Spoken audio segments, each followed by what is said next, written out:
ineluctable modality of the visible, at least that of no more, thought through my eyes. Signatures of all things I am here to read.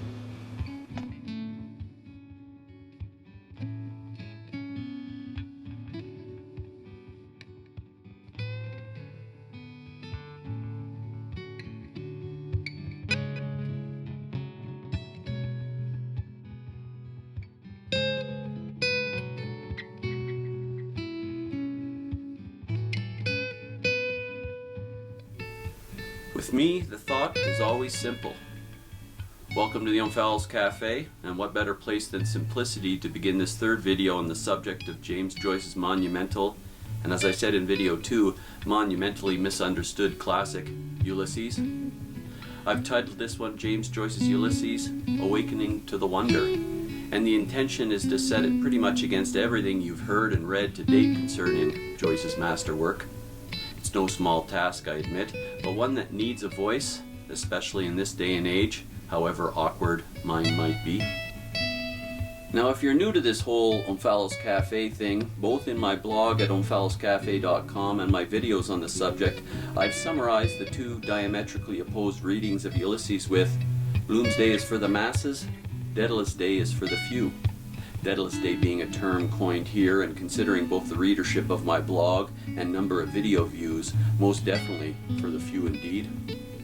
Now that's certainly the case when it comes to readers and viewers, but I'd add it's also the case in a deeper sense, Dedalusday being for the few in temperament as well, sensibility, psycho-spiritual predilection, whatever you want to call it. For those few tender-minded souls, Ulysses and the works of James Joyce might just open out in front of them to reveal wonders only a few books are capable of revealing, and I'm talking a handful at most. I say might, that is, if such an individual can free him or herself from tired old habits of mind and thought. Anyway, perhaps you get my drift. If not, it could be that the Omphale's Cafe is not for you. If that's the case, it's no big deal. As my nephew would jokingly say, keep whacking. At any rate, let's quickly recap. In video 1, I sought to blow a major hole in current Joycean scholarship and learning with what I called the 10 biggest misconceptions hindering the reading, understanding, and enjoyment of James Joyce's Ulysses. Number 1 on the list, and without doubt the biggest obstacle to an understanding of what's really taking place.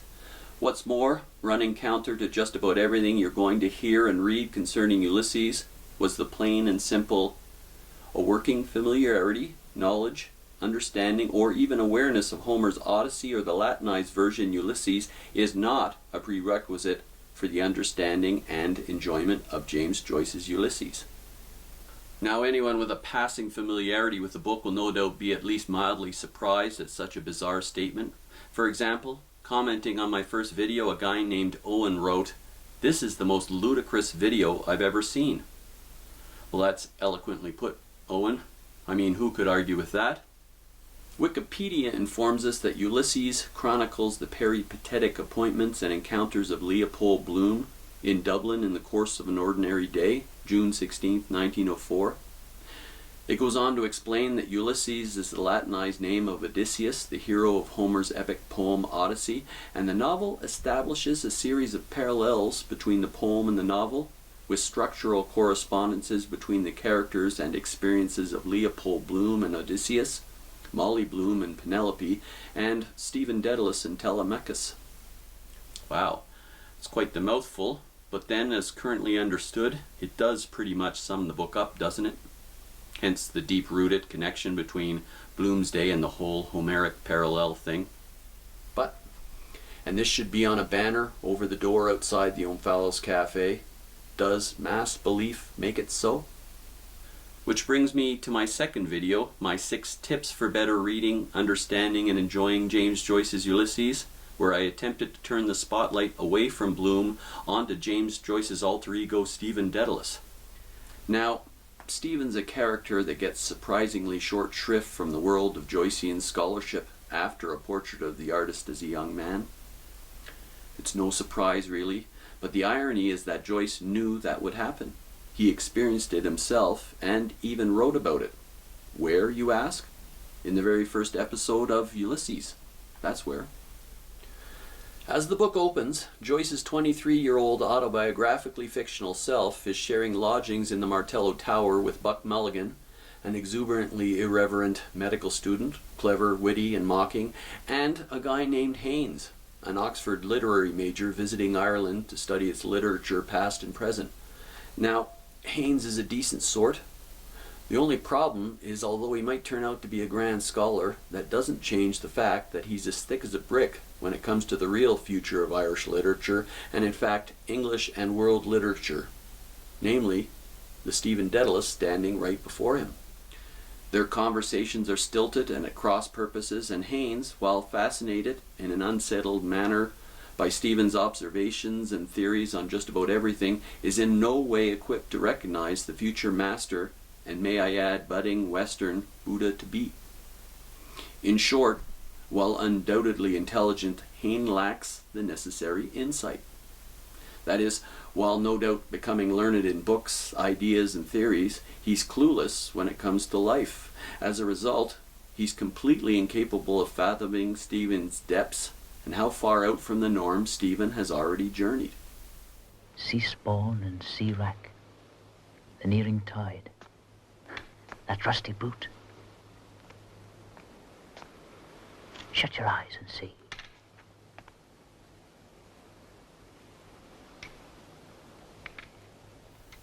But it's not just the graduate student Haynes who's thick and ponderous. Later in the book we meet another academic, Professor McHugh, who is equally baffled by the seemingly erratic character and sayings of Stephen. Both men, Haynes and McHugh, are plain and simply out of their depth when it comes to Stephen Dedalus, the 23-year-old James Joyce, as the world of academia later will be with the mature author of Ulysses and Finnegan's Wake. But isn't that pretty much the universal shortcoming of scholarship in academia? I mean, almost always based on books, isn't it forever backward-facing and totally flummoxed by genuine genius? Those unique souls fully immersed in the life of his or her time and wrestling with the task of creating for the future? Haynes and McHugh are academia, and as an aside, if Haynes would ever genuinely wish to plumb the profundities of a budding creative genius such as Stephen, a good place to start might be his own hang-ups and the source of his own nighttime terrors in the form of a stalking Black Panther. I mean, it isn't much of a stretch to say the Panther's probably tied up in his repressed sexuality, but there is a nice little Joycean touch to that too. If Haynes is terrified of Black Panthers, Bloom, who has no sexual hang-ups to speak of, gets along just fine with his sleek little house pet, a cuddly black cat. Do you see that? Haynes' terrifying Black Panther and Bloom's little black cat? It's like the keys representing manhood I referred to in my last video, Bloom's being left at home and Stephen's being given away. You either see it or you don't. But let me talk about that little phrase a few moments. Do you see that? Because, as I also said in my last video, Joyce will never explain anything. That's not his way, his method. Rather, he simply puts it down for us to see or not. And the young Dedalus/Joyce gives us an early prime example of that sort of nonverbal visual approach right in Ulysses. In episode 7, en route from the press room for a midday libation at a pub, Stephen tells a strange little tale of two old nuns climbing Nelson's monument. He calls it a Pisgah site of Palestine, or the parable of the plums. The story Stephen narrates seems absolutely pointless, but I do like Professor McHugh's reaction at the end when he laughingly says, "I see." Actually, I don't think he does, but I do like the way he puts it, "I see." Now, as context, Dublin at the time was a throttled colony of the British Crown, with all that entailed. The government and constabulary upheld British right and law, economics were manipulated from London, and British soldiers were quartered there and were undoubtedly a constant presence in the streets and strong competition for the hearts and embraces of the local gals. Now that's the context to keep in mind as Stephen relates a strange and seemingly pointless tale of two old nuns who save their pennies and as the Grand Adventure climbed the pillar erected to Lord Horatio Nelson, one of the Empire's greatest admirals. Near the top, frightened of the height, they pull their baggy skirts up over their heads and proceed to eat a bag of plums they bought from a vendor down below, spitting the seeds over the rail. And that's all. Apparently pointless. Google Joyce and Episcopate of Palestine and be prepared for a lot of erudite verbiage. But never mind the scholarship. Do you see it? A tall British column erected in the heart of Irish Dublin, with the two old ladies sitting side by side, their baggy skirts drawn up over their heads, and seeds spilling from the top no less. I mean, a picture paints 1,000 words, doesn't it? Once again, I suppose you either see it or you don't, and it could just be my own sick mind playing tricks on me, but regardless, you have to admit, in a socio-political and even psycho-spiritual context, the image is fitting. However, the real point here is that, in the very telling of such a vividly pointless tale, Stephen Dedalus seems clearly on his way towards something, towards a place, you might say, James Joyce got to and created from. I will see if I can see. There all the time without you, and ever shall be, world without end.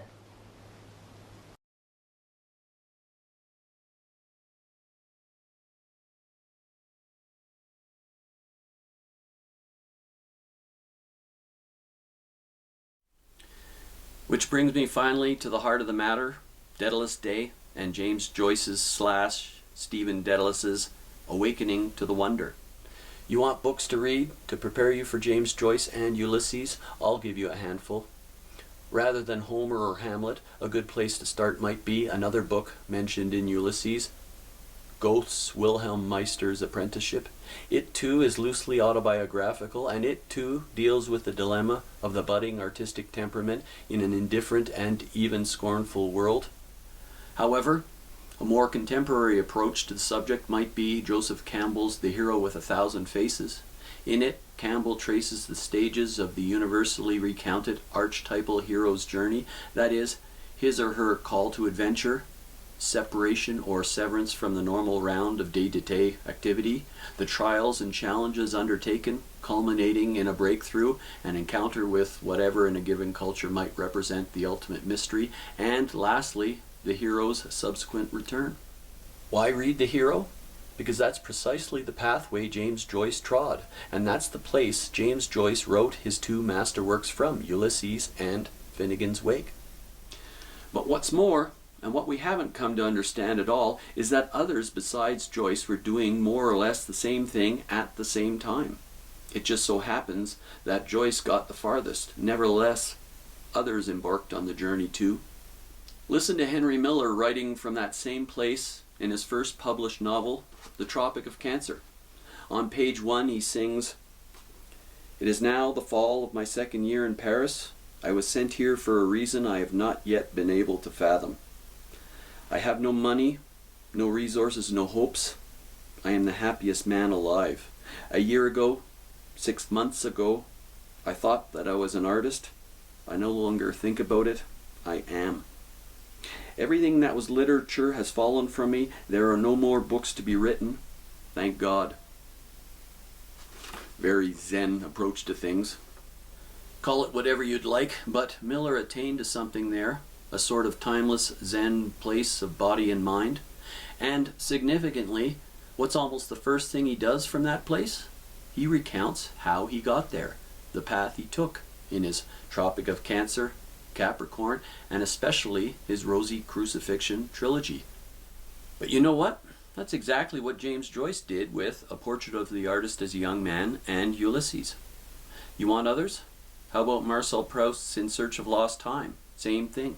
And I use the more poetically fitting translation In Search of Lost Time rather than the sunnier sounding Remembrance of Things Past. There's Thomas Mann's Buddenbrooks, Tonio Kruger and especially The Magic Mountain, Hermann Hesse's Damien, Steppenwolf, Journey to the East, and The Glass Bead Game. Somerset Maugham wrote of human bondage, The Moon and Sixpence, and The Razor's Edge. Or how about the poet Robert Graves' Goodbye to All That? Or virtually all the works of Thomas Wolfe's, including You Can't Go Home Again. Kerouac started out on the road, didn't get anywhere because he drank himself to death. They are all the same, folks, recounting the quintessential hero's journey, the breaking from Western values, customs, habits of mind, and system of sentiments, and the quest for what we lack and hunger for today: enlightenment, wisdom, a living, breathing, modern awakening to life's essence, whatever you want to call it. The quest for what really counts in life. Isn't that what we today are crying out for most? Isn't that at the heart of the so-called New Age movement, which for the most part has devolved into nothing more than a cleverly repackaged old age? One of her sisterhood lugged me squealing into life. Creation from nothing. Spouse and helpmate of Adam Kadmon. Eva, naked Eve. She had no navel. Gaze. Belly without blemish, bulging big, a buckler of taut vellum. No, white heaped corn, orient and immortal, standing from everlasting to everlasting. Womb of sin, wombed in sin darkness I was too, made, not begotten. By them, the man with my voice and my eyes, and a ghost woman with ashes on her breath. James Joyce got there, and, like Miller, almost the first thing he did was recount his journey in Ulysses. Stephen Dedalus is the younger James Joyce, and as depicted in Ulysses, is a uniquely distinct Western Buddha to be. He even says so much himself when he tells Mr. Deasy, the headmaster at the school he temporarily tutors at, that history is a nightmare for which I am trying to awaken. He's not being frivolous, folks. That is precisely what he is in the process of doing in the book Ulysses. Am I stretching things? I don't think so. During the madly hallucinatory brothel scene, Stephen, beginning to break through, experiences a swirling drunken vision of Elijah, who exhorts him, "Are you a god or a doggone clod? If the second advent came to Coney Island, are we ready? Flory Christ, Stephen Christ, Zoe Christ, Bloom Christ, Kitty Christ, Lynch Christ, it's up to you to sense that cosmic force. Have we cold feet about the cosmos? No. Be on the side of angels. Be a prism. You have that something within, the higher self. You can rub shoulders with a Jesus, a Gautama, an Ingersoll. Are you all in this vibration? I say you are." It's a mad kaleidoscopic episode. So much is happening at the deepest levels of our two main characters' beings, Bloom and Dedalus. Both are experiencing breakthroughs. Bloom is discovering how his essential manhood is flagged beneath the blows of modern urban life, and Stephen is realizing the old Buddhist mantra, as Joyce himself did in order to write about it, that all things are Buddha things. Far-fetched? Maybe. But I was driving a truck early one pre-dawn morning with the stars overhead and contemplating all this. I thought to myself, Joyce knew precisely what he was doing in Ulysses. He knew Stephen was awakening to a Buddha-like awareness of life. So I wouldn't be surprised if somewhere towards the end he included some form of tree-like image, similar to the Bodhi tree beneath which the Buddha attained his own awakening. And then bango, it hit me. In the second to last episode, having finally met and befriended one another, the prosaically enlightened Bloom and poetically inclined Buddha to be Dedalus step out into the early morning darkness. The book reads, "What spectacle confronted them when they, first the host, then the guest, emerged silently, doubly dark from obscurity by a passage from the rear of the house into the penumbra of the garden? The heaven tree of stars hung with humid night blue fruit." The heaven tree of stars. Do you see that? Now you could argue that I'm imagining all this, but whether or not I am, the image fits perfectly. Joyce's tree wouldn't be restricted to Dublin, Ireland, or even mainland Europe. because his vision, believe it or not, is wider and more encompassing than the Buddha's. Joyce's tree would be, and indeed is, a universal Bodhi tree, beneath which all of us, all of humanity, may sit. Not convinced? All this stuff still a little too far-fetched for you? I'm not entirely surprised, because habits of mine are very difficult to break, but let me just say one last thing on this whole awakening to the wonder business. What task would you think is left a soul who awakens to the widest of enlightened living realizations? What's left? Fame? Fortune? More this and more that? Wouldn't the only aim or goal left such a being be to help others attain to their own awakening? To such an awakened soul, wouldn't that seem the only task left worth striving towards? Miller did, following up his autobiographical How I Got to This Awakened Place books with titles such as The Wisdom of the Heart, Stand Still Like the Hummingbird, and The Cosmological Eye. And you know what? Joyce is no different. His last published work, one never talked about in the same breath as Ulysses, his own How I Got to This Awakened Place book, is precisely that. That book, which took him upwards of 14 years to write, was Finnegan's Wake.